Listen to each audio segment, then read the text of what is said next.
சிலுவைநாதர் இயேசு கிறிஸ்து சிலுவையில் மொழிந்த 4ஆம் வார்த்தை, என் தேவனே என் தேவனே ஏன் என்னை கைவிட்டீர் என்று. மத்தேயு 27:46. மத்தேயு 27:46.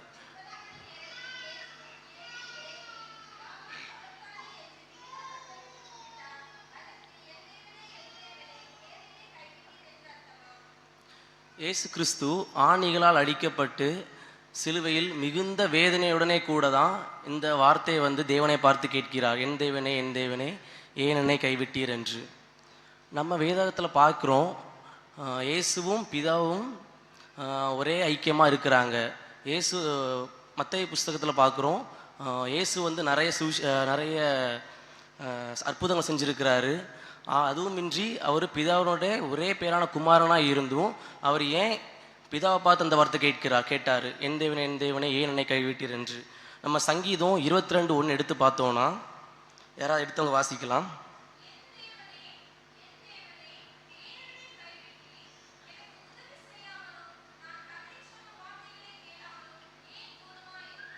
அதே போல சங்கீதம் 22:4.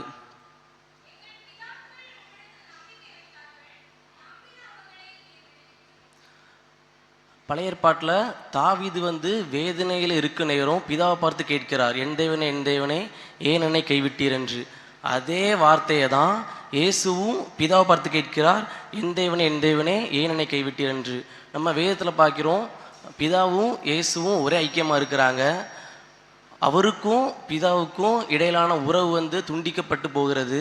அந்த தருணத்தில் அந்த வேதனை அவர் பொறுத்து கொள்ள முடியாமல் தான் அவர் என்ன சொல்கிறாருன்னா, பிதாவை பார்த்து கேட்கிறார், என் தேவனே ஏன் என்னை கைவிட்டீர் என்று. பாடுகள் எல்லோருக்கும் விதிவிலக்கல்ல. பாடுகள் எல்லோருக்கும் உண்டு. பாடுகள் ஏழை பணக்காரன், சிறியவன் பெரியவன் என்று பாகுபாடின்றி வராது. வேதம் வேதகம் எங்கேயும் அப்படிப்பட்ட ஒரு நம்பிக்கையை நமக்கு தரல. பாடுகளற்ற ஒரு வாழ்க்கையை நாம் பாடுகளோடு தான் வாழணுமாப்போம். ஆண்டவர் நமக்கு பாடுகளோடு தான் வாழணும்னு விரும்புகிறாரா? வேதத்தில் ஒரு எடுத்துக்காட்டு உண்டு. நம்ம யோபு புஸ்தகத்தில் யோபுவை பார்க்குறோம். அவர் ஆண்டவருக்கு பிரியமான மனுஷனாக இருந்தான். அவன் ரொம்ப நல்ல நீதிமானாகவும் இருந்தான். ஆனால் அவனுக்கு சோதனை வந்தது, அவனுக்கு பாடுகள் அனுபவித்தான். ஆனால் அவன் எங்கேயும் கடவுளை விட்டு கொடுக்கல. கடைசி அவனுக்கு என்ன கிடச்சுன்னா, ரெட்டிப்பான ஆசீர்வாதங்கள் கிடச்சிது. இயேசுவும் ஒரு இடத்துல சொல்கிறாரு, பாடுகள் உண்டு, திடன் கொள்ளுங்கள், நான் உலகத்தை ஜெயித்தேன். அதே போல் ஆதி அப்போஸ்தலர்கள் என்ன சொல்கிறாங்கன்னா, அவர்கள் கூறினார்கள், பாடுகள் உண்டு, பாடுகள் வழியாக தான் நம் பரலோக ராஜ்யம் செல்ல முடியும் என்று ஒவ்வொருக்கரும் என்ன பண்ணாங்க, தேட்டி கொண்டாங்க. ஆனால் நம்ம வயதில் பார்க்குறோம், நிறைய பேர் இரத்த சாட்சியாக மரித்து போனாங்க, யோவானை தவிர. ஆனால் அவங்க அதுலேயும் என்ன பண்ணாங்க, களி கூறினாங்க.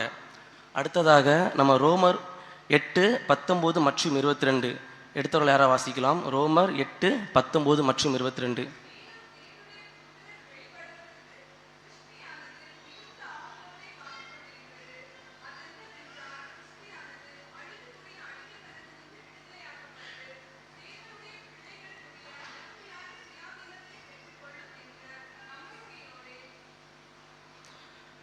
ஆண்டவர் முழு சிருஷ்டியும் விடுவிக்கிறதுக்காக தான் அது ஏகமாக காத்து கொண்டு இருக்கிறது நம்ம இதில் வாசிக்கிறோம். அப்படிப்பட்ட விடுதலை தரணும்னு தான் ஆண்டவரும் விரும்புகிறாரு. அந்த விடுதலைக்காக தான் நாமளும் ஏங்கிட்டு இருக்கிறோம். பாடுகள் நாம் கடந்து போனாலும் பாடுகளை எதிர்கொண்டு அதை மேற்கொள்கிறவர்களாக நம்ம இருக்கணும். இதுதான் கிறிஸ்தவ கண்ணோட்டம். இப்படிப்பட்ட கண்ணோட்டம் இருந்தனால தான் முந்தைய காலத்தில் நிறைய கண்டுபிடிப்புகள் கண்டுபிடிக்கப்பட்டது. கஷ்டங்களையும் பாடுகளையும் குறைக்கிறதுக்கு நிறைய கண்டுபிடிப்புகள் கண்டுபிடிக்கப்பட்டது. நோய்களை குறைக்கிறதுக்கு மருந்துகள் கண்டுபிடிக்கப்பட்டது. நிறைய தொழில்நுட்பங்கள் வளர்ந்தது. இந்த கண்ணோட்டத்திற்கு காரணம் கிறிஸ்தவர்கள் தான். இப்படிப்பட்ட கண்ணோட்டம் நமக்கும் இருக்கணும். ஆனால் அதற்காக நமக்கு பாடுகளே கிடையாதான்னு கேட்டால் இல்லை.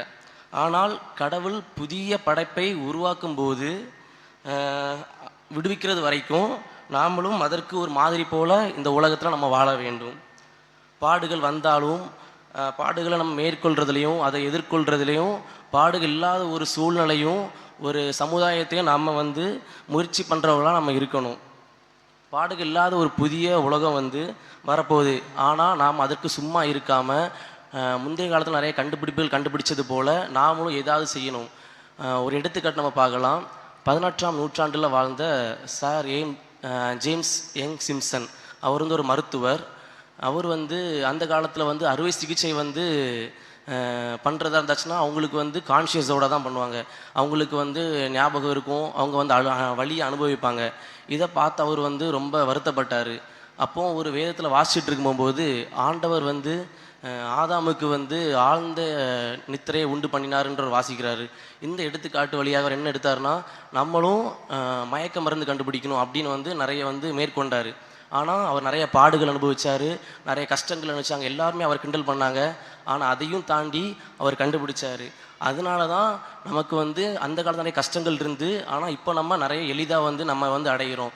இப்போ நம்ம நிறைய இறப்பு சதவீதம் வந்து கம்மியாக இருக்குது. அறுவை சிகிச்சை பண்ணும்போது நம்ம மயக்கம் இருக்கும், நமக்கு எந்த வழியும் தெரியாது. அதற்கு காரணம் கிறிஸ்தவர்களான இருந்த நம்ம பழைய முன்னோர்கள் வந்து எடுத்த வந்து பாடுகளை அனுபவித்து அதுக்கேற்ற அவங்க வந்து பிரயாசப்பட்டனால தான் நமக்கு வந்து இப்போ நம்ம எளிதாக நிறைய விஷயங்கள் பண்ணுறோம். கிறிஸ்தவன் தான் இந்த கண்ணோட்டத்தை கொடுத்துச்சு. இப்படிப்பட்ட கண்ணோட்ட உடையெல்லாம் நம்ம இருக்கணும். ஏசு கிறிஸ்து பாடுகொலியாக கடந்து போனார், அதனால நமக்கு விடுதலை கிடைச்சிது, நம்ம அதை வந்து மேற்கொண்டோம். ஆனால் அதே போல் நாமளும் இந்த உலகத்தில் விடுதலை கிடைக்கும் நிறைய அநேகருக்கு பிரயாசப்படுறவர்களாக இருக்கணும். தேவன் தானே இந்த வார்த்தையை ஆசீர்வதிப்பாராக. ஆமீன்.